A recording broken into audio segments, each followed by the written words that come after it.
मुंबईच्या वांद्रे पूर्व भागातील भारतनगर या ठिकाणी एक मोठी दुर्घटना घडली। भारतनगर भागात शुक्रवारी पहाटे एक धक्कादायक घटना घडली आहे। या ठिकाणी असलेल्या एका 3 मजली चाळीचा काही भाग कोसळून मोठा अपघात झालाय। या दुर्घटनेत 7 जण जखमी झाले, त्यांना रुग्णालयात दाखल करण्यात आले आहे। तसेच या ठिकाणी असलेल्या ढिगाऱ्याखाली अजूनही काही लोक अडकल्याची शक्यता वर्तवली जात आहे। त्यामुळे सध्या बचाव कार्य वेगाने सुरू आहे। मिळालेल्या माहितीनुसार पहाटे सुमारे 5:56 भारतनगर येथील चाळ क्रमांक 37चा दुसरा आणि तिसरा मजला कोसळला।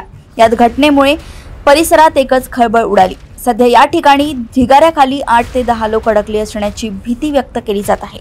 या घटनेची माहिती मिळताच मुंबई फायर ब्रिगेडने तत्काळ लेव्हल 2 चा अलर्ट जारी करत बचाव मोहीम हाती घेतली।